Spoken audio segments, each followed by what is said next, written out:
Hey friends, Mike and Jess here. And welcome to Regeneration Nation TV. Today we're back with Cunk On Earth. This is episode 3, and we're here to let you know the Renaissance will not be televised. Okay. Just I like won't. that. I like that. Won't be on TV. She's here to tell you. I'm here for I'm a sidekick today. I'm It's my mate, Paul. her mate, Paul. I might just disappear somewhere in this. Okay. Little context. Go back to yesterday's peep show reaction. My eyes will never recover, and I'm just, Jess, don't feel bad. Jess feels I'm the supplier of the makeup. I'm the supplier of the makeup. I feel like it's all my fault. Yeah. I'm not on any addictive substances right now. This is just how my eyes look. All right? They feel terrible. They feel worse than they look. Well, if you weren't coming to your own conclusion about what was going on with his eyes, now you can just take what he said. Just go back, okay? Don't wear mascara. Don't do it. And if you do it, don't put soap. Anyways, we've talked about it long enough. Like I said, if I'm sick, you're going to know about it. If I'm hurt, you're going to know about it. He'll probably talk about it over and over and over again. Skip the intro if you didn't like it. All right, we got links down below for this great show. Go get your hands on it. That's not how I was supposed to say it. Let's just get into this. Let's do it. You should have said that. You can put your hands on it. You're Paul. You're inappropriate. Do what I want. Yeah. Last time, in this potentially award-winning history of human civilization, I showed you how our ancestors underwent a sudden spiritual awakening like my Aunt Carol. Like Carol, they found exciting gurus to follow. But unlike her, they didn't leave their husband to live on a farm in Wales with them, alongside 8 other women, in a situation I can't discuss further, as it's currently under investigation by North Wales Police. Our world changed forever, as religious messages of tolerance and forgiveness inspired mankind to fight like rats in a shoe for hundreds of years. But the world was about to have its mind expanded, and then split at the seams by a different kind of higher calling. Humankind was about to undergo a renaissance by having the Renaissance. Here, on the same planet we still use today, a glistening space rock known as Earth. I am a bit jealous of everybody who gets the full context. Like that Wales joke, I feel like that might have been referencing a real incident, and because we don't have it, it's like these jokes hit harder for you guys, and I'm jealous. But you can relate it to parallel things that have happened. We can relate it. I relate it. Happened in the U.S. because there has been some of the stuff she's referencing is like light referencing. I feel like actual events that we wouldn't ever know about. Yeah. But yeah. You need the pause button today, dude. I'm not feeling it. Too late. It's too late. It's the year 1440, not now, but then in 1440. And a new invention is about to spark a blaze beneath a bush of possibility. Centuries earlier, the Chinese had invented printing, but no one in Europe paid attention until the printing press was invented again by a German called Johann Steve Gutenberg.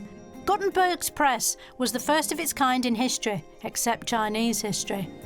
Did the printing press actually... Did he just say Steve Gutenberg? Was that supposed to be a joke, or is that his full name? I don't think any of the names are right. That messed me up a little bit. That kind of took me off. I don't think that's his real name. Called Johann Steve Gutenberg. Yeah. Gutenberg's press was the first of its kind in history, except Chinese history. Did the printing press actually change anything of significance? If Gutenberg hadn't invented printing, which meant that ideas could be communicated throughout the world, our culture would not have developed in the same way as it has. So in many ways, he has made the world, our modern world today. So that's your idea of significant? The first book to be printed on Gutenberg's press was the Bible. But as well as spreading the word of God, it spread the word of scientists, philosophers, and eventually Dan Brown. Writing new books takes a long time, so to give their presses something to do, people reached back through time in search of old material to repackage. That's how the philosophy of ancient Greece suddenly came back in fashion and blew minds. At the time, most people's lives were as grim and joyless as my Uncle Martin. Their only hobbies were doing back-breaking work, dying of the plague, or being tortured. As far as they were concerned, this was all there was to life. So for them, Being exposed to ancient Greek philosophy wasn't boring like it is now, but a mind-expanding experience that transformed the way they saw themselves. Like when my mate Paul ate 5 ketamine brownies and thought he could communicate telepathically with any animal he saw on television. Although, Hey, and my eyes never recovered. That's the first thing that she said that related to Paul. That seems like something that you would actually do if you ate 5 ketamine brownies. How dare you? Where they saw themselves. Like when my mate Paul ate 5 ketamine brownies and thought he could communicate telepathically with any animal he saw on television. Although, whereas Paul ended up sectioned for his own safety, our ancestors decided to change the world. All these things that I'm getting accused of in all these shows, dude, it's ridiculous. I'm done. I'm retiring. This is Florence. The Italians call it Firenze to try and stop tourists from finding it. But it's definitely Florence because we double-checked it on a British map. Florence might look like a pointless mess today, but in the 15th century, it was the epicentre of an unprecedented artistic and cultural phenomenon.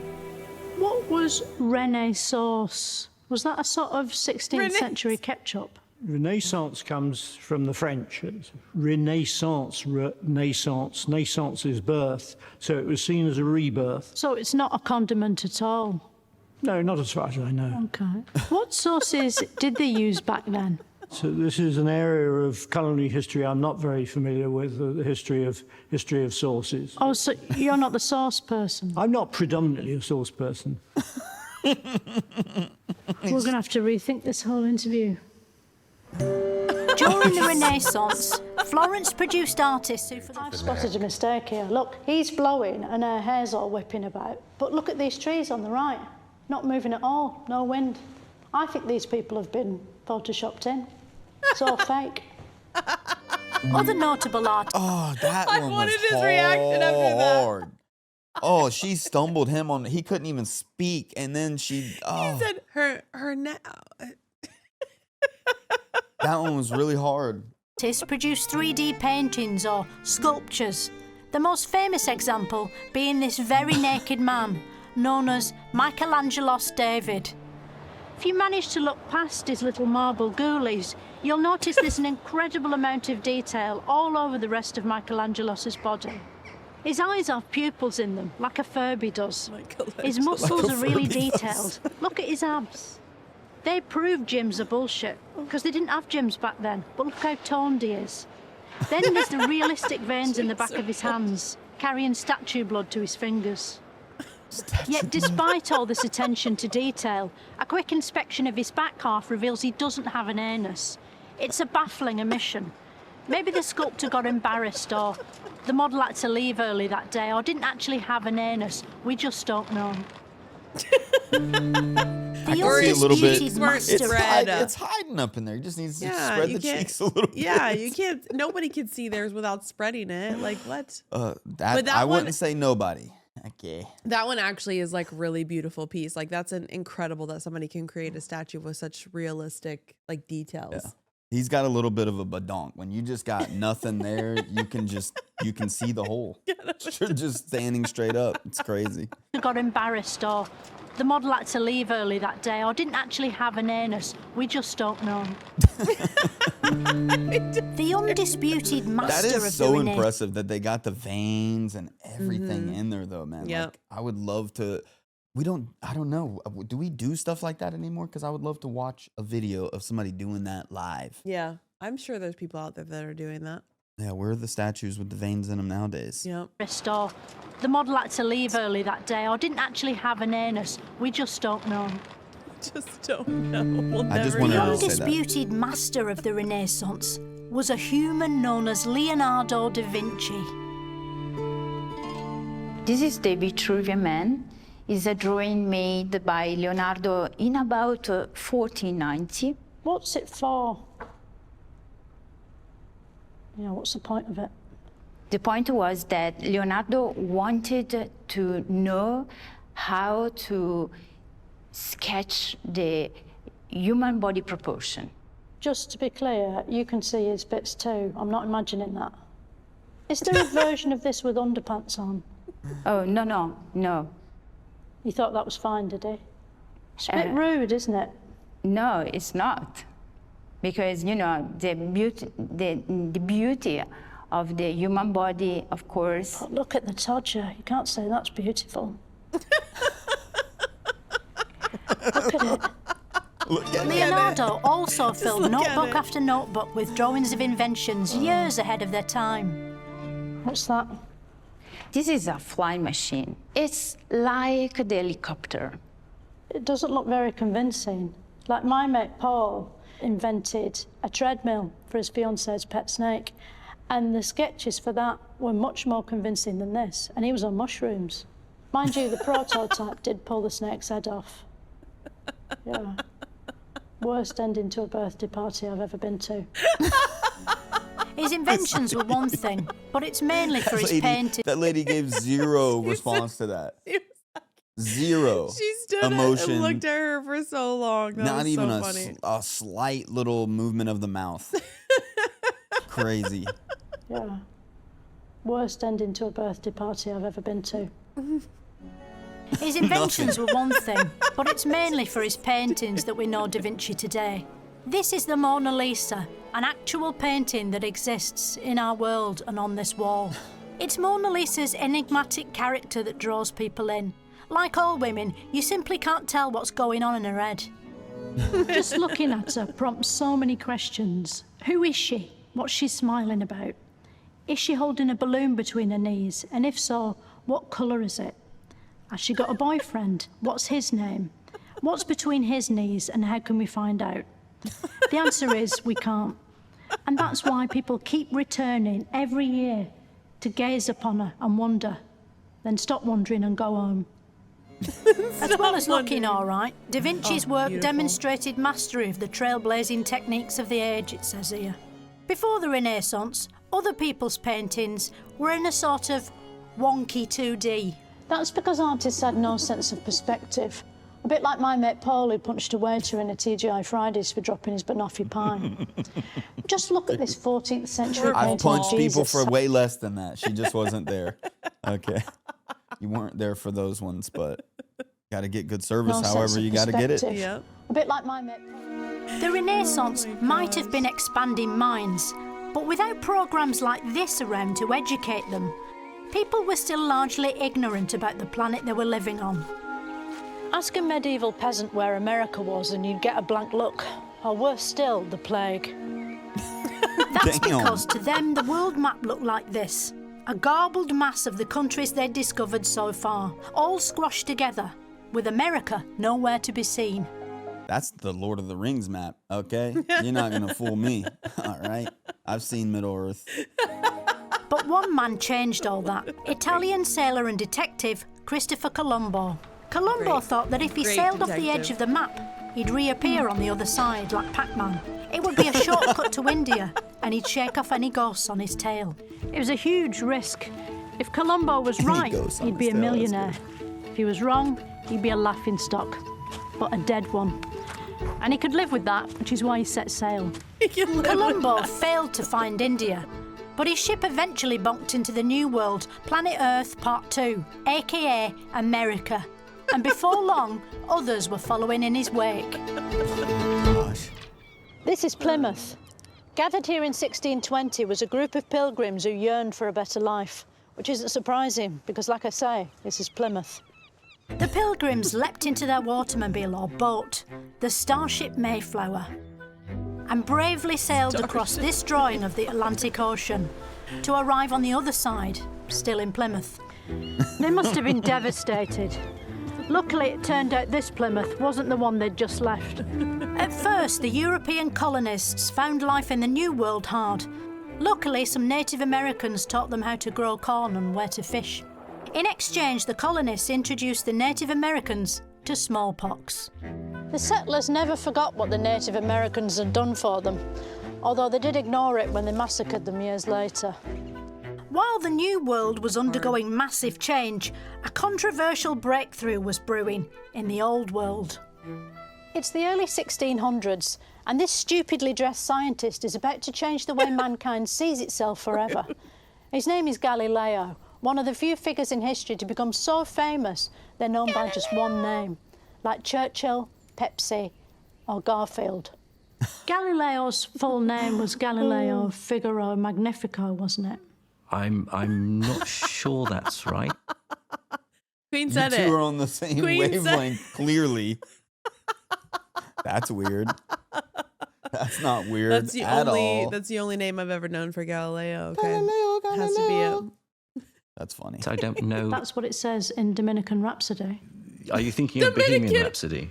What was his Dominican name? rap. Well, as far as I'm aware, his name was Galileo Galilei. Galileo Galilei. Yes. That's like me being called Philomena Philomene. Actually, I quite like that. Galileo invented a telescope so powerful he could watch people getting changed on the sun. Bloody hell! This makes everything look massive. Have you had a go on this yet? It's amazing. How did you do that? Are you the real Galileo or an actor one? Are you an actor one? Was the real one busy? Galileo's astronomical smartassery led him to a discovery so shocking the Pope shat his hat off. According to the Old Testament, the sun goes around the earth, not the other way around. So as far as the church was concerned, Galileo was calling the Bible a liar. Rather than overreact, they did the Christian thing by accusing him of heresy and finding him guilty in a corrupt show trial.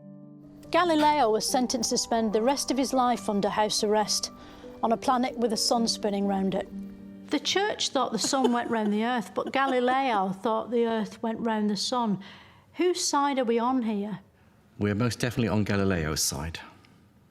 As I think the church is today. Is it possible they were both right and the sun and earth go round each other? That would keep everyone happy. Can we just agree on that? If only he'd invented some kind of Dude, immortal... it's so cool. I just have to mention real quick, like this whole time period, I love this whole time period, but if you're interested in this time, if like you're really into it and you're not really a gamer, but you're like, maybe I could get into games, the Assassin's Creed games, there's like a couple of them that deal with this time period. You get to explore this whole area. A lot of the buildings, the architecture they've shown, you get to just like scale up. You get to interact with Galileo. You get like side quests with him, and it's so cool. It's they take like history, they put a little twist on it, and it's like, oh, here's this drama that happened with Galileo and these people, and you get to go play through that. And it's not like completely historically accurate, but it's really close. Still fun. And it's really fun. They add a Yeah. little science fiction in there too, here and there, but it's really fun. It's really good, and it made me get more interested in the Renaissance era, you know? Yeah, So I agree. That's awesome. And Assassin's Creed has not sponsored this video by any means. they could have, you know, you never know. Is it possible they were both right and the sun and earth go round each other? That would keep everyone happy. Can we just agree on that? If only he'd invented some kind of immortality engine instead of his pointless telescope, Galileo might have lived to see his ideas accepted. Sadly, he simply wasn't that clever. Like science, the world of philosophy was also expanding, thanks to massive thinkers like this man. Who was Jim Descartes? Well, I don't know who Jim Descartes might be, but I do know that René Descartes is often thought of as the founder of modern philosophy. What did he mean by, I think, therefore I am? Descartes meant that self-awareness, self-consciousness is the defining feature of human identity. So, hang on, if I think therefore I am, what about other people? Do they think therefore they am? How can I tell if they're thinking therefore they am? Or am I just thinking they think therefore they am, but actually they're not real and I'm only thinking they am? Are you thinking therefore you am right now?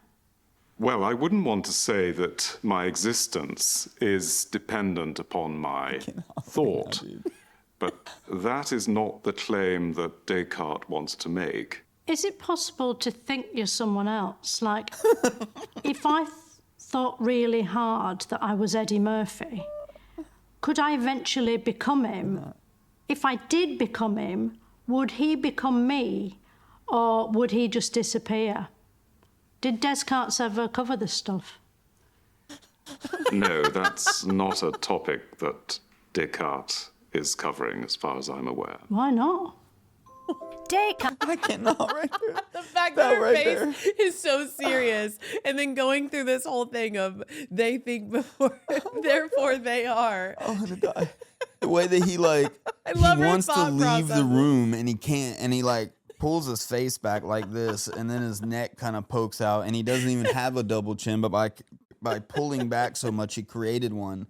That was so. It's like it's like there's the behavioral dude on YouTube who analyzes body language. I just some of this shit that we react to. I'm like, I want him. I wish I could send that 2-minute section to him and have Get his him to break it breakdown down. of it. Yeah, because it's that guy just- was just waiting for like, how long is this gonna He's go like on for? leaving the room with just his face and just backing out of the conversation. It's already done. That's funny. Art inspired and Trapped Well, it's inside not this my fault. painting is Enlightenment philosopher Jean-Jacques Rousseau. A name so French, he might as well have been called Pierre Baguette, but wasn't, which is why I didn't call him that. Rousseau wrote, "Man is free, but is everywhere in chains." He dreamed of a new society in which people were masters of their own destiny. It was the same dream that was tempting colonists to the New World in droves and boats. After arriving in America to forge a life of honest hard work and toil, many of these colonists quickly discovered they couldn't be arsed. So they stole people from Africa and made them do it instead. You might think these were precisely the people Rousseau had been talking about when he said mankind needed to throw off its chains. But they weren't. Like many humanists, he'd found a clever loophole. By not thinking of slaves as human, he was free to not give a shit. As luck would have Horrible. it, around this time, the colonists started getting interested in freedom. Although as luck wouldn't have it, it wasn't the slaves' freedom they were interested in, but their own. The British colonies were ruled by king and line drawing, George III. But the relationship between Old England and the New World was getting frosty. What started the tension between the British and the Americans? Was it because you say cookies and we say biscuits, and you say sidewalk and we say pavement? Because I find in a relationship it's those little things that start to grate after a while. It was worse than that. Britain decided they were going to tax the colonies, and this hadn't happened before. So it was a disagreement over money, basically. It's like the situation between me and my ex, Sean. When we used to get takeaway, or takeout, as you call it, sometimes, you know, he would always insist that we go halves. And yet he would want to buy things like onion barges, which he knows I hate, and they made his breath stink. So, but I had to pay for half of that. That doesn't seem fair to me. Does it to you? Put that way, no. No, and that's from a professor, Sean. Finally, in Boston in 1773, The a group ultimate of way to win an argument. That's crazy. colonists decided they'd Put that way, no. No, and that's from a professor, Sean. Finally, in Boston in 1773, a group of colonists decided they'd had enough. So, when the people in Boston got angry with the British, why did they just hold a prissy tea party instead of having a proper fight like British men would? Why has there always been this big cowardly streak in the Americans, even to this day? Ouch. Well, the only cowardly streak in that, I suppose, is that they dressed themselves up as Indians and no one said who their names were. But would you voluntarily, when you didn't have to, go to jail? It depends what facilities they had, I think. Disrespecting our tea was one thing, but an even nastier slap in the tits was to come. In 1776, the leaders of the 13 colonies decided that they didn't want to be called British anymore, but Americans. This straight white supergroup known as the Founding Fathers drafted the most famous breakup text in history, the Declaration of Independence. All the men you see here became idols if you're American, otherwise they're just not all that. It led to all-out war between American and British. Because no one had invented camouflage yet, the British troops of the time wore bright red coats and were consequently shot in their thousands while looking amazing. This painting depicts one of the war's most pivotal events, George Washington crossing the Delaware River. As you can see, he had to stand up for the whole journey because he hadn't reserved a seat. He didn't fall in, but he also didn't help with the rowing, which must have been annoying. He just stood there. Eventually, Washington won, becoming America's first president, the single most revered role in the world, until 2016. Washington and the other founding daddies wrote the Constitution, an instruction manual for their new country, containing some of the most influential political concepts ever. I read somewhere that America isn't just a country, but an idea. But it is just a country, isn't it? Well, it was founded under an idea. So it's organized around, has always been organized around the idea that it's a land of liberty for everyone. Yeah, but like having a sandwich, that's an idea. Painting your bicycle blue, that's an idea. Going, that's an idea. America is just a place. The American Revolution sent shockwaves around this. I don't even know what to say to some of this shit. I'm sure this lady's struggling too. I just had an idea, you guys. I just had to do it. It's like, what? globe, not to mention the planet. It hit especially hard in France, where the common man or homme had to scrabble about in the muck, while the rich had got so posh they'd evolved frills. Soon, the average Jacques had had enough of their ruler, King Louis XVI, and his identical wives, Mary Antoinette, who enjoyed lavish lifestyles, while the poor were forced to survive on cake. The French Revolution wasn't the first time the masses had risen up against the elite, and it may not be the last. A lot of revolutions seem to be I really need to go back and read through that whole bit of history. That seems like such a crazy... You beheaded your king? Like, that's crazy. Terrifying. I can't. Poor people overthrowing the rich. Do you think billionaires like Elon Musk should be worried about getting guillotined? I think that the French Revolution certainly made a lot of people who were powerful very, very worried about their existence. I suppose Elon Musk could invent a machine that chops his own head off electronically before the mob arrives. You know much more about this than I do. I'm just guessing. He said, I'll let Soon you go France with that. decided it needed a strong man I to think take the only charge of way things. that And they got Elon Musk would be caught by a guillotine is if he was training with an MMA fighter. What? Oh, yeah, Boom. okay. I gotcha. There Boom. you go. Drop the mic. You're welcome. Okay. before the mob arrives. You know much more about this than I do. Yeah, I'm just guessing. Soon France decided it needed a strong man to take charge of things, and they got one in the form of the Emperor Napoleon. No relation to the Emperor Penguin, as far as we can ascertain at this time. Napoleon did a load of massive wars on land and sea, which remain far too expensive to properly recreate in historical documentaries to this day. Laying sound effects over a painting of a battle like this gives some idea of what it might have been like, but there was still a key ingredient missing. Did Beethoven have an actual full-sized horse living inside his face? Sorry, I've misphrased that. I mean, was Beethoven good at music? Yeah, I mean, he's considered to be the best composer of Western classical music ever. Beethoven wrote that song that goes da-da-da-dum, da-da-da-dum. What do those lyrics mean? Well, it's a really strong orchestral motif. It's just the word dumb over and over again. Is it a dig at his audience, or is it German for something? With the Beethoven's symphonic music, it's all just instruments, so there are no words to these pieces at all. No lyrics? How are we supposed to know what it's about if it doesn't have lyrics? It's literally meaningless.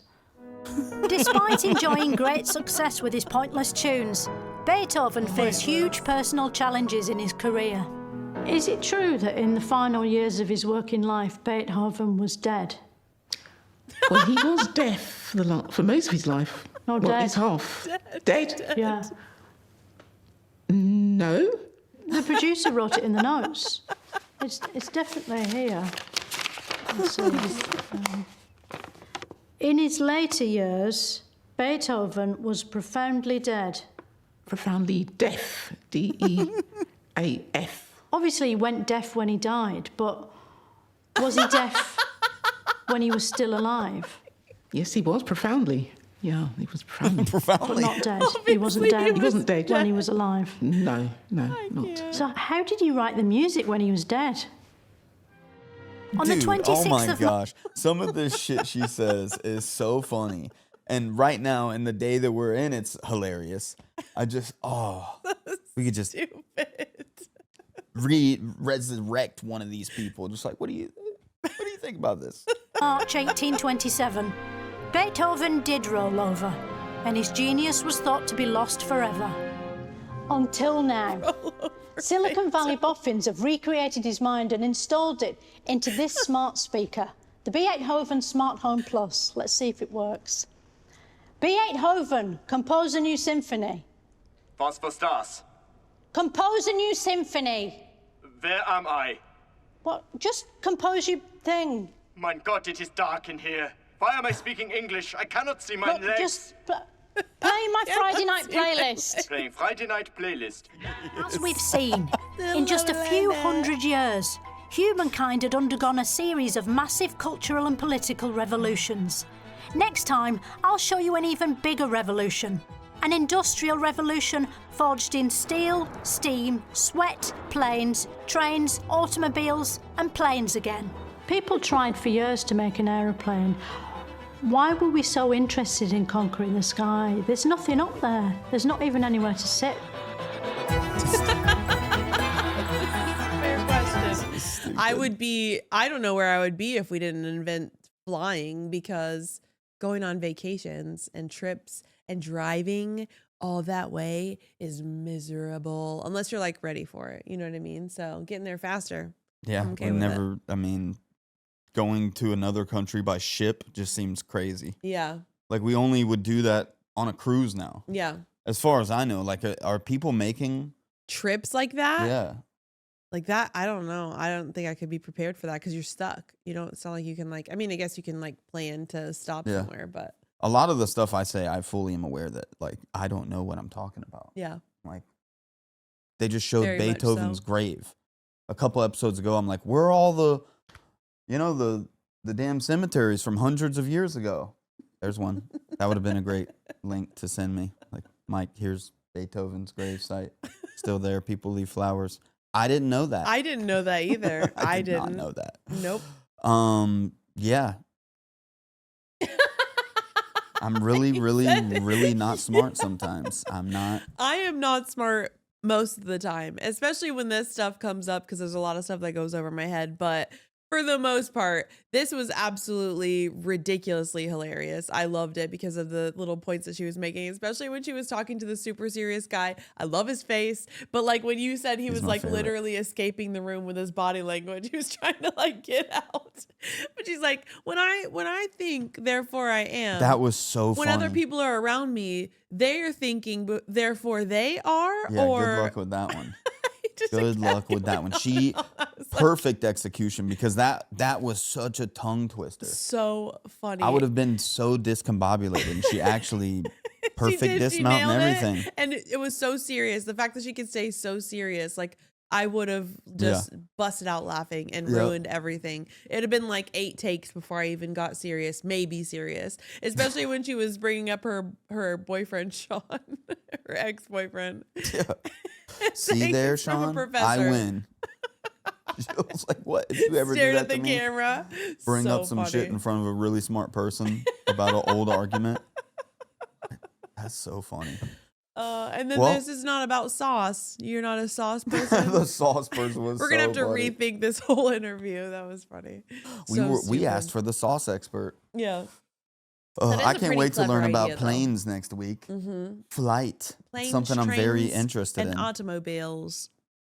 It won't be long now until we're the Jetsons. Mm-mm-mm-mm. Terrifying. What is it? Do it. George Jetson. Meet the Jetsons.